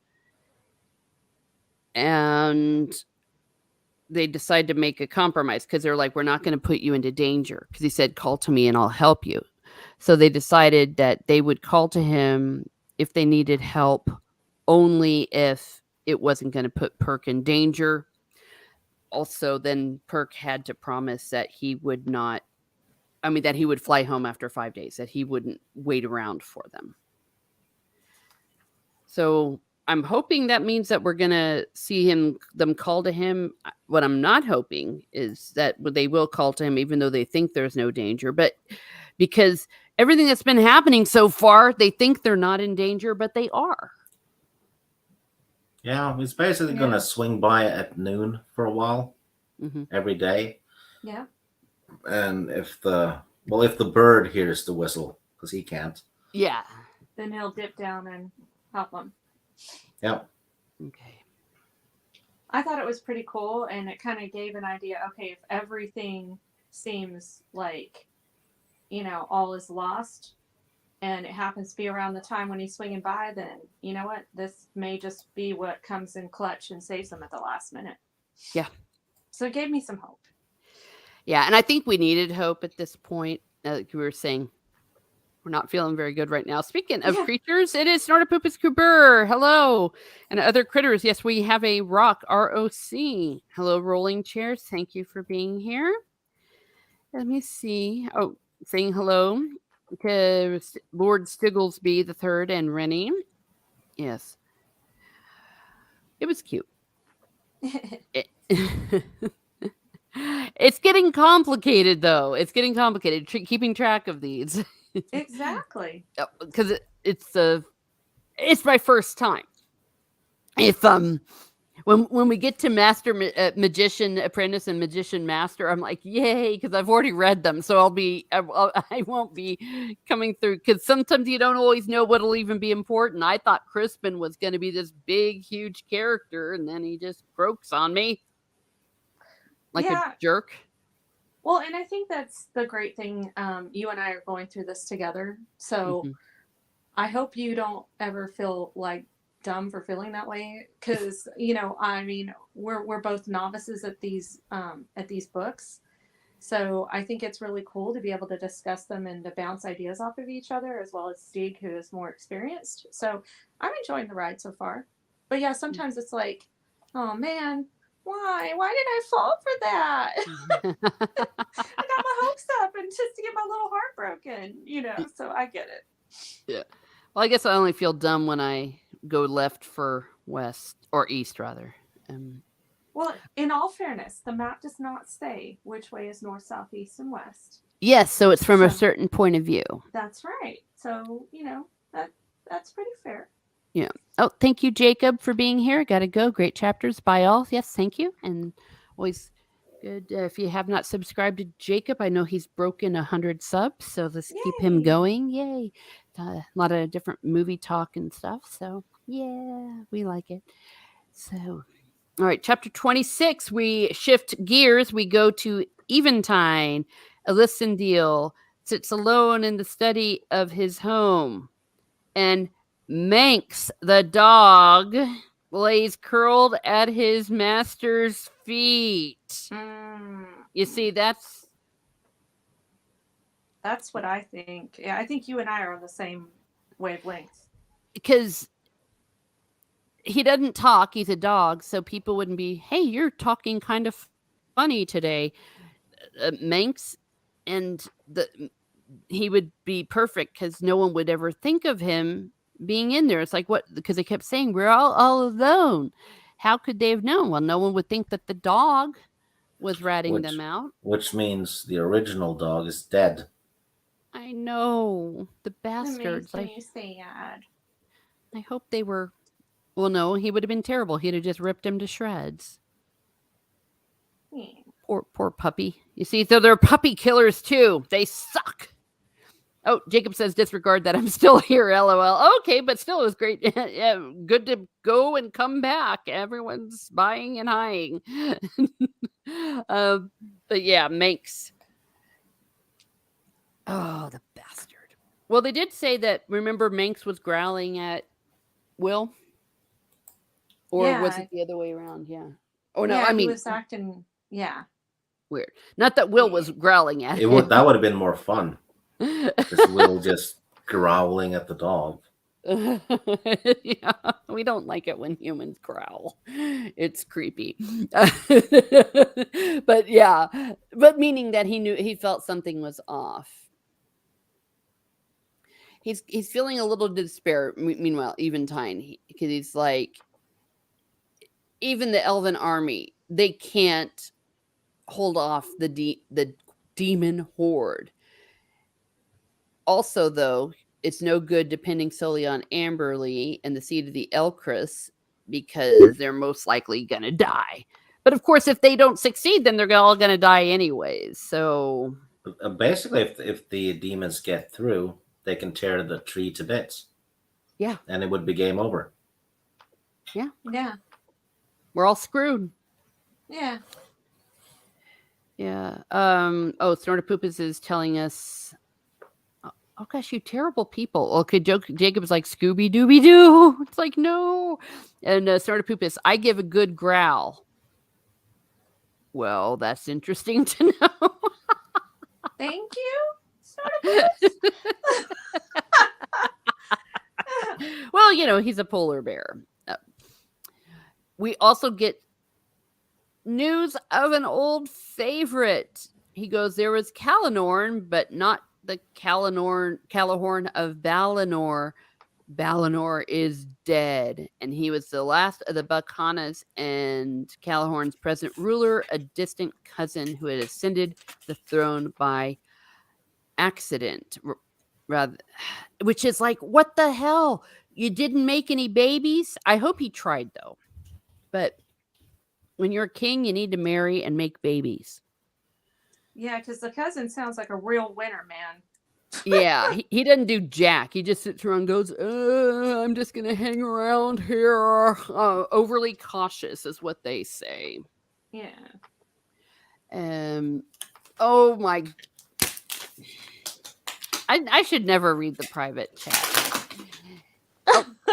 Ancient One says, well, Miss Merton, as much as I would love to stay, I need to go. See y'all later. Thank you for being here. Have a great day. Have a great afternoon. We love Ancient One. Ancient One is awesome. Yeah. So, oops, why'd I do that? Okay, I'm back. Well, if you think about it, this takes place 50 years after the first book. Yeah. So if Balinor was in his 40s in the first book, which seems likely, it was definitely past 30. I was thinking he was in his maybe 20s or 30s, but yeah, that makes sense. Yeah. Yeah, he was definitely. Yeah, I mean, because Flick is in his 70s, and Flick was definitely younger than Balinor. True. Yeah, so he's probably he was in his 80s, or maybe for all we know, he was killed in battle or killed by disease. They don't say, but either way, it does. I think he was vaccinated. Oh my. Well, it's a good thing I'm not a monetized channel. I just lost it there. Of the majors, and then there's something called the Federation that they had all decided to form this federation, which as always screws everything up. Well, that's in the Southlands. So they can't rely on the Southlands. Okay, of the it is the Southland says you are correct. My fault. And then it says, but Calahorn had actually resisted that unification in the Southlands. The decision they're basically trying to unify the humans, and there's not a lot of magic going on in the Southlands, so they're inclined not to believe in stuff like the Warlock Lord and demons and stuff. Okay. Yeah, I see it here. And it was the first that they had in 1,000 years, and it was a final unification. They wanted the final unification of the Southlands with all the race of men. Okay, I got it now. And yeah, and they also don't really give a crap about other races. They don't care about trolls or elves or druids. Yeah. Well, technically they're not a race, but the same also with gnomes. Gnomes are just chilling being gnomes. Trolls the same. So who can Eventide call upon? Well, they've had good relations with the trolls. ever Yeah. since the book one. They Yeah. kind of made peace and all, and the trolls are doable as allies because they're not as separated as the gnomes are, because the gnomes are basically piles and piles of small tribes that don't really work together. Yeah. Well, but Mm, they point out though it's not all the trolls; it's not the Kershaw elves that trolls rather that they're friendly with. yeah, Yeah. and the Kershalt Mountains is near Arbalon. It's not too far away, Mm-hmm. Oh, good. All right. Good point. and the dwarves as allies are a given Yes. because they've always sided with the elves, but the dwarves don't ride, so they have to walk. Yeah. And they definitely need more than what they have. One of Eventine's thoughts about what might work is if they could find where the forbidding is crumbling, then just throw everything at them. I guess, but they have to figure out where it is. So that's going to be an issue. But we get a character development where Eventine is now starting to see more of himself in Ander rather than Ander's brother. Yeah, I'm gonna do a spoiler. Ander is important. That's not really a spoiler. I No, I, I but got that sense. yeah, he grows. Yeah. Well, and he was a point of view character at the beginning, so yeah. Yeah, And Arian, I mean, I like the way Terry Brooks so doesn't make it all black and white. He's not saying that there's anything wrong with Arian. It's just that Anders more along the lines of thinking of him and the kind of thing that they need to do at this time. yeah, Oh, and there's a point in that chapter where Anders says, well, he's thinking he had basically done a lot of work for Arian, but Arian, being bitter, refused to see him, even mhm. though if he had, he would have saved hours and hours of work. And it pisses off Ander, but he decides not to do anything about it because his personal stuff is not important, and it would eventually involve um, his dad, Eventine, who he believes has enough on his plate, Yeah. which is a very much an adult and a very much team player kind of thing to do. Yes. Hmm. And Arian does need to get his head a little bit out of his ass. Yeah, he's a little bit hostile towards Andor, in my opinion. Mm. Well, speaking of asses, we have America's ass. JT Gunn, Late Night with Cap. Thank you for being here, Captain America. Always good to see you here. um, yeah, good character development. Oh, and can we call him Ander, Rennie? Because Andor reminds me of Oh, something blasphemous. oops. It's like, Sorry. no, not Andor. No, no, no, no.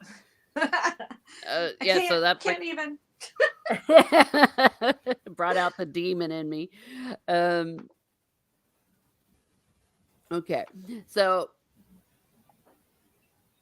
then something big happens. Aladon shows up with a staff from the Elcris, and he's like, "Dude, you stole a tree limb from the Elcris. You're evil." And Aladon's like, "No, she gave it to me." He went to talk, and they were doing all this stuff. She gave him wood, solid wood with a hue. Sadly, well, there's no lie there. She reached down within herself and stripped away this staff, which I hold, this limb of her body. So he had confessed to her his fears. He's like, "Listen, we're screwed.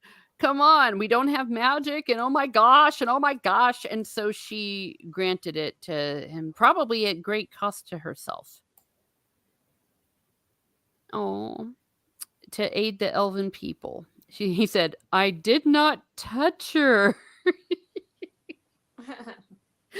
Yeah. I was did not touch that. I did not touch that. I did nothing but stand in awe of her strength of will. Feel this wood, king of the elves, touch it.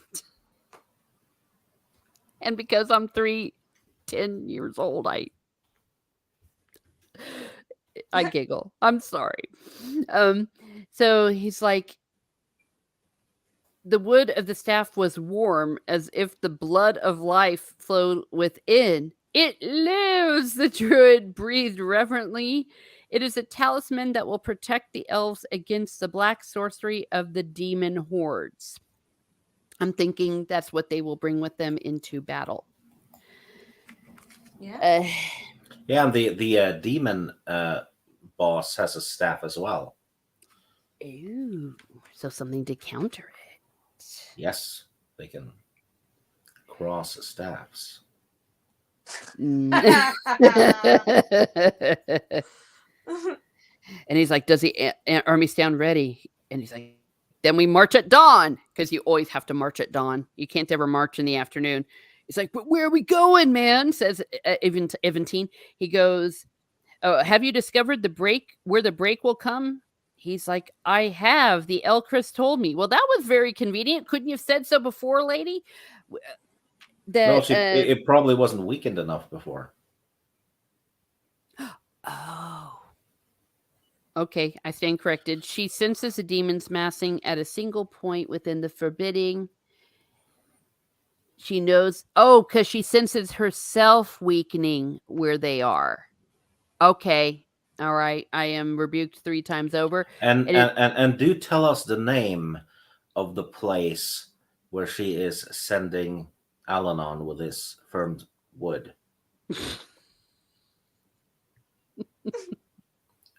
What is the name of the place? Pray tell. The Whore Flats.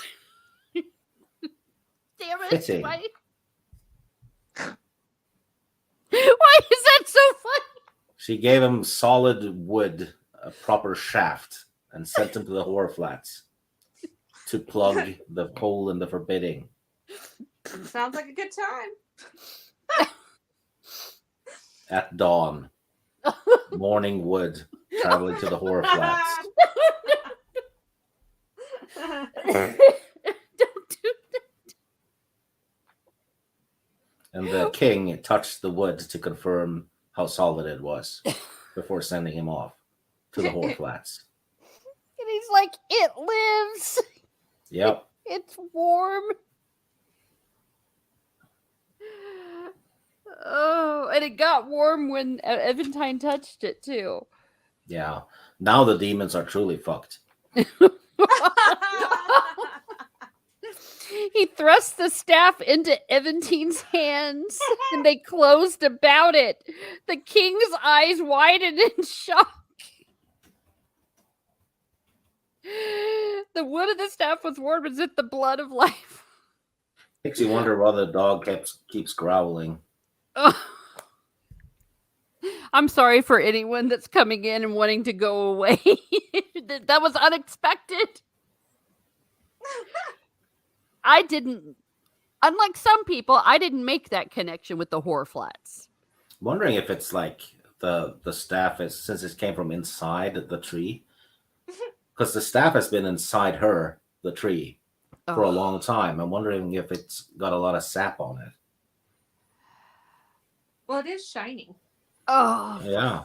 Oh gosh, thank you, Jacob. And it was throbbing with life. Oh, stop it! Stop it, all of you. Here, I'm having some headache halo tea. All right. So that's chapter 26. Chapter 27 is very short, but kind of some important things happen and we get some important information. And a very important character is introduced, Yes. Ooh, in the next chapter, who is a yes. fan favorite. Yay. So Ander, not Andor, Ander says a cavalry command. Someone goes up to him and says, "A cavalry command of the Border Legion is riding from Kalanorn," and they're like, "Yay, the Legion! Yay!"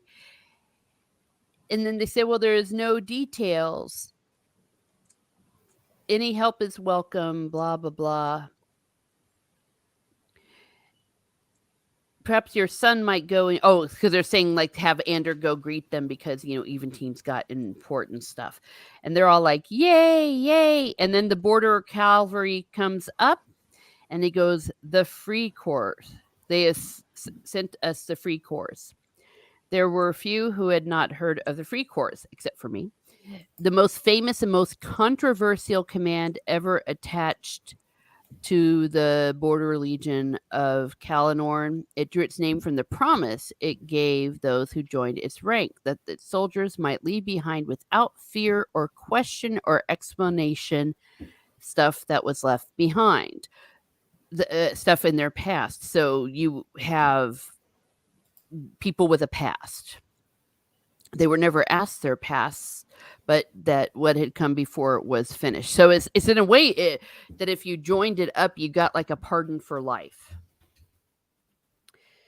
And for most that time was short because they were their shock unit. It was considered expendable. So it's like all the people that the British sent to Australia, they considered them expendable. And it was a tradition of the Free Corps that its soldiers should die in battle. It was not important to the men of the Corps that they should die. Death was the reality of their existence, and they viewed it as an old acquaintance. It was important to them that they should die well. Now, I think that's pretty cool. I like the way they wrote that, like kind of getting back their honor. Yeah, I like that too. I think it sounds like they're going to be pretty badass, but I don't know. It could be wrong. It actually reminded me of the Night's Watch in Game of Thrones. Yes, very similar. Mm-hmm. Basically, Night's Watch mixed with Spartans almost. Yeah. There was some aspect of that in Raymond Feist's book too, with the Eric character. But JT Gunn says doing errands, just wanted to say hello. Oh, okay. Well, thank you for Hello. popping in. Hello? What? No, I said hello to him as well. Oh, wait. Oh, okay. I thought. No. Recording. No, I He know. said hello, and I said hello. Oh, all right. Got it. So I don't know about you, Teresa, but whenever I was reading through this chapter a couple times, the movie Expendables kind of dropped into my head. So you know how the Expendables is just this like kind of, not really well known, but at the same time well known, like, group of like, hired hands, so to speak. I feel like this is kind of what the Free Corps is going to be, but they just aren't being appreciated for what their potential is. So that's what's giving me a little bit of hope on these guys. I think they're going to kick some butt. Yeah. Well, and one of them is the commander, Steve. Is it Jans or Yans? Or Jans? Probably or John? Jans. Jans. We'll call him Steve Jans. It's written by an American. It's probably Jans. That's true. So the name sounds Star Wars-ish. Yes, it does. He's a big man, towering over Ander, youthful face that's weathered, crisscrossed with dozens of scars, some of which went through a light red beard that shaded his jaw, leaving streaks of white. Rust-colored hair fell to his shoulders, braided and tied. Part of one ear was missing, and a single gold ring dangled from the other. Ander found himself staring and quickly recovered. It's like the guy oozes of mercenary. Yeah. And like, I'm going to crush your head like a walnut. And he goes, how soon do we expect the other commands? He's like, there are no other commands, my lord, only the soldiers of the Free Corps. How many? 600. And he's like, 600. And then Steve Jans is like, listen, dude, Legion may not be sent at all. The Council of Cities has not made a decision. The king is this, he sucks. And now they're saying that all these demons is nothing more than a myth. And which, to be fair, if you hadn't actually seen them, that would not be an unreasonable conclusion. But Yeah, it's and also stupid. he also brings up the fact that when Eventide was captured during the first book, the Council of Elves uh, were caught up debating too. Mm-hmm. So it's he makes a case for it. That as soon as you get a committee, it's going to be it's going to be slow. Yeah. Han Solo knows no time to discuss this in committee. There is no time. And he's pretty forthright. Steve says, and so they sent us to make people feel better, but guess what? They expect us to die. Yeah, there was a very good line in there where when he's basically being too forthright, right? Mm-hmm. And Anders says the council would probably not have liked that you said that, and he says that's probably why they sent me, to get him out of the way. Yeah. Yes. I mean, and he's pretty frank. He says, ever since Balinor's died, we haven't had a leader. Yeah. Valinor was a great leader. Yeah. And then, so he goes off to his people, and Anders stared after him with mingled admiration and disbelief. And thinking to himself, he found himself wondering what possible difference 600 Southlanders would make. Well, I guess we're going to find out. Spoiler, they're going to make a lot of difference. I know. That's not it. Yeah, that's a cool spoiler because he wouldn't be spending this much time on him if it weren't so. I'm looking forward to seeing that. And that's it. We are finished up to chapter 27. Gonna open this up to the gang. I'll start with Rennie. Anything about these chapters or everything we've done so far that you would like to say? Well, I really enjoyed parts of it, but yeah, a lot of it was, like I said, it's like death and despair. Mm-hmm. But it was nice getting to know some of these new characters. I liked Perk. I thought he was just adorable, and I like the leader of the Free Corps. He seems like he's going to be a force to be reckoned with. I think they're trying to make them sound like they're not as tough as they are, and like I said, I just have this total Expendables vibe where, you know what, the people don't seem, or their kingdom doesn't seem to care about them because they're expendable. However, they're probably also a force to be reckoned with, and we're not touching on that yet. So I'm looking forward to seeing what they're capable of doing. At the same time, I want Valinor to sense or not Valinor. See, we were just talking about him and I have it in my head. I want Alanon to sense that the dog is not legit and to kill that dog. I just really want like the fake dog to die so that they stop getting their plans foiled.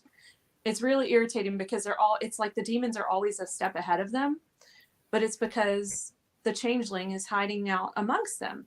So I was really hoping that see, there we go again, that Alanon would sense that he was there, and how he doesn't, I'm not sure. It doesn't make sense to me. I'm like, how do you not sense the other magical creature in the room? So I thought that was pretty weird, but at the same time, I'm sure we'll get an explanation for that.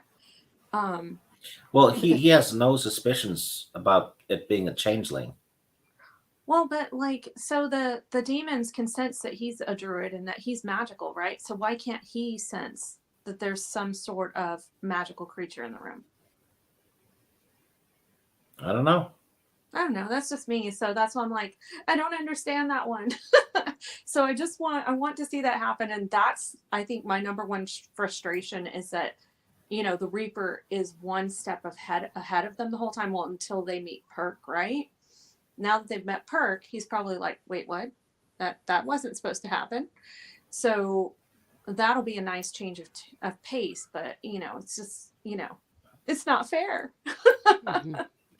But Well, yeah, we it's been. also know that the Reaper was waiting for them, so he knows where they're going. Yeah, because they talked about everything that they were going to Yeah. do in front of the dog. Yeah. So he will be going to Wild Run. Oh, that's true. Okay, fair Shit. enough. But he might not expect them to get there as quickly as how they get there and No, the way that they he got is lagging behind them, there. Okay. and he doesn't know where they are in that area. So that gives me some hope, feeling like they might have a little bit of an edge on him at the moment. Maybe not I for th- long. I think the changeling stuff will develop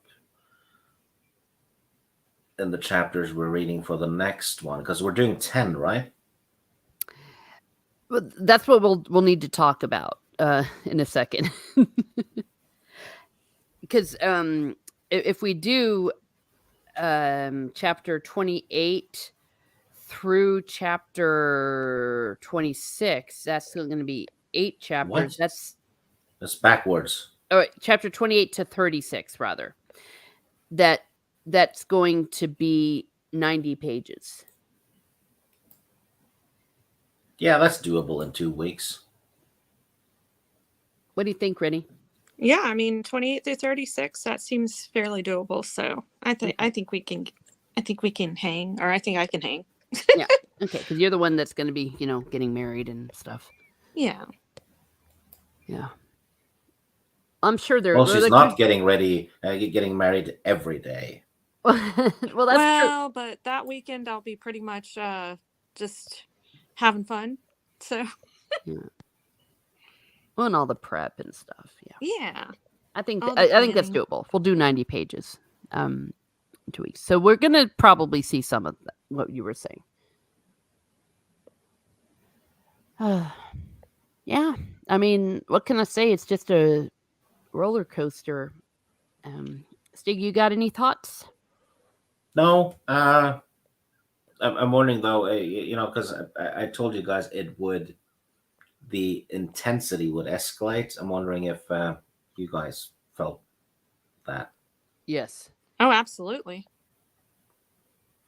Well, it's going to get even more. I expect it to get worse before it gets better, to be honest. But yeah. Jacob says you must be so excited. Yeah. Yeah, 90 pages of this great book is going to be awesome. I don't think that's what he meant. But yes. Yes. Yeah, and he's using the changeling. Yeah. Well, I'm looking forward to these free people or free core. Yeah, I'm thinking you might have another favorite character, maybe. Oh, well, no. I'm not going to admit that because that means he's going to die. I was going to say no.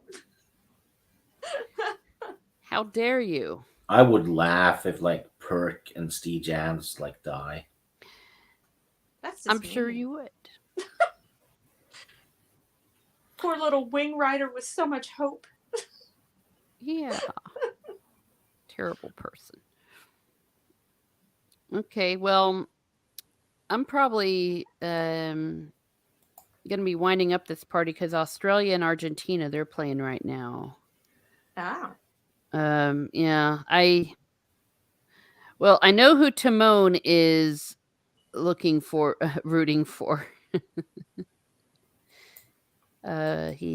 People in Brazil don't apparently everyone doesn't like Argentina except Argentina people. Oh. If Argentina knocks out Australia, a lot of old people in Argentina will be saying Auf Wiedersehen. Oh no! Oh. Hmm. Wow. Yeah. Let me see if they're watching. Yeah, the family. It is a family tradition. We watch the football. I'm trying to get them into Premier League. I'm like, well, if you like the World Cup, if you like the Euros, you'd like Premier League, and you can watch it all the time, or watch the Champions League. Let me see. So that's that. So we've got football. Rennie's got marriage, and we got 80 pages of 90 pages rather to read and get all excited about. Jacob says, I like this book. It reminds me of the hobbits getting chased by the ring wraith, but it's a whole book. That is a good. Yeah, That's good a good. reference. Yeah. Yes. Oh my gosh. Keck says Argentina is the Sweden of South America. Oh dear. You're more right than you think. Yeah. Oh gosh. Yeah. I don't know though. There was a chimney sweep that came to my sister's at the end of the American game, and he said he wants Argentina to win, and we're like, what? And he's like, because of Messi. You know, cheering for the best player. Solid. Yeah. Well, Yay, yeah. I'm clapping for whoever wins. Well, but just because he's the best player doesn't mean they're going to win, though, because you have to have a good team. Yeah. Yeah. Messi missed a penalty the other day too. Oh, I didn't know that. Wow. Yeah. Well, I'm officially rooting for Brazil now for Timon's sake. England. Well, is England playing today? No, tomorrow, I think. Tomorrow. Okay. Against Senegal. Not an easy match. The African, well, Cameroon just beat Brazil. Mm-hmm. They still got knocked out on points, but never underestimate the African teams. They have insanely good players. The problem with them is strategy and tactics. That's usually what trips them up. Okay. But wow, I mean, just watching the Netherlands against the U.S. today, you could really see the difference between people that really have great strategy, great discipline, and I mean, they're just a powerhouse. It was a pleasure actually watching them play. But and then the Americans were being very, like, just trying to attack and just didn't have the experience. Sounded like the cat agreed with you. Yeah, she woke up. She was snoring. Yeah, she's like, "What the heck?" I'm like, Well, the Americans' main focus going into the World Cup was their kneeling and their virtue signaling. So maybe their focus was off all along. yeah, The Dutch team focused on football. yeah. Well, they can go home feeling good that they virtue signaled. And apparently they have to split all the money they made with the female team. What? I saw that, but is that for sure, or is that just that That's idiot what trying? the female team wants though, and so it's not fair. The guys make more money than us, and I mean the female team are in the negative because nobody's watching them. Yeah. Okay, because I think I saw that Rapinoe was blathering, but I didn't think, because I don't even know if it's legal to do that. They're trying to. I think they're trying to make it legal because they're both part of the same football association, right?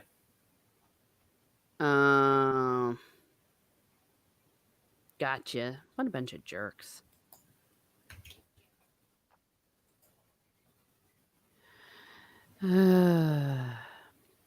Well, there you have it.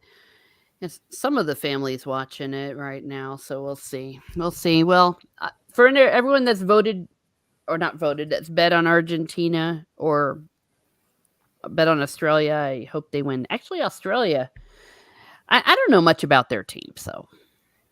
I, I I have a bet going. One of the matches was Holland, and Huh. I still need Argentina, England, and another team to win as well Okay. for the coupon to go in. But I just bet on the safe ones this time, Okay. or the most likely ones to win. So I won't get rich. Oh, No, but man. you know, it's probably what it's going to be. At least Kick 44 says again, at least the USA qualified for the World Cup. That's true. Yeah. I was happy, I must admit, that they at least got one goal, so it wasn't complete humiliation. But we did not play well at all in comparison to the Netherlands, to Holland. It just wasn't even close. So, anyways, I'm gonna go ahead and sign off. Rennie, I know you're going off to the movies to see Maverick. I know you're going to enjoy it. I really, really liked it. And Stieg is Yay. just going to be cold. It's going to be cold in the future. So with all ice and snow. Yeah, it's getting frosty. No snow yet, though. Oh, okay. No snow in the mountains either. But yeah, the grass is white. Oh, Frost layer on it. yeah. Well, that's kind of nice though, because then it's all crunchy when you step on it. Yeah. Shansu says, "Take care, everyone. Enjoy the rest of the weekend and happy nuptials, Rennie." There we are. Oh, thank you. Jacob says, "Great stream by you all." Well, thank you, and I guess I'll just sign off and say, see everyone in cyberspace. Have a great day. Have a great day, and be certain.